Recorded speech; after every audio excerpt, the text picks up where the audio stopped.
Оштун Жалал-Абад шаарында өзгөрүүнүн өзүңдөн башта долбоорун алкагында республикалык экинчи интеллектуалдык оюн өтүүдө. Оюндун баш байгесине автоунаа коюлуп, андан сырткары акчалай сыйлыктар жана баалуу белектер каралган. Негизи 10 салмактык бөлүк бар. Финалга Ош, Бишкек жана Жалал-Абадтан 26 команда катышты. Интеллектуалдык оюнда катышуучулар үчүн 60 суроо даярдалып, ар бир суроого 1 мүнөттүн убакыт берилген. Негизги бүгүнкү оюн менен токтоп калбайбыз.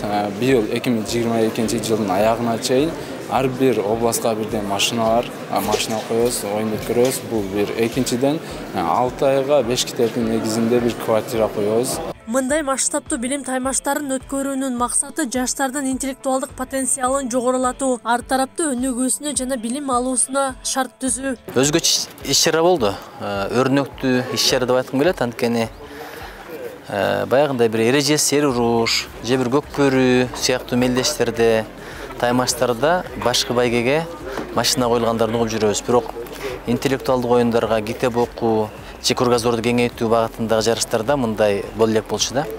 Жалал-Абад өрнөк көрсөтүп атат. Баш байге автоунаа жана биринчи даражадагы диплом менен Марстан келген командалар. Оюнда билими жана тажрыйбасы менен Оштон жана Бишкектен келген командалар өзгөчөлөнүп алдыңкы 3 орунду алып кетишти. Бирок 10-орунга чейин сыйлыктар жана белектер берилди. Баш байгеге коюлган автоунаа Оштон келген Марстан келгендер командасына ыйгарылды. Чындыгында сөз жок, оюн жогорку деңгээлде өттү. Интеллектуалдык эмоция чындыгында биз үчүн күтүлбөгөн суроолор, күтүлбөгөн интригалар.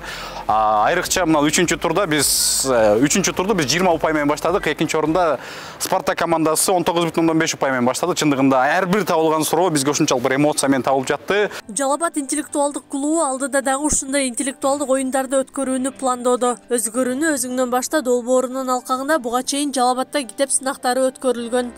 Акылай Карабаева, Замирбек Тойчубаев, Регион.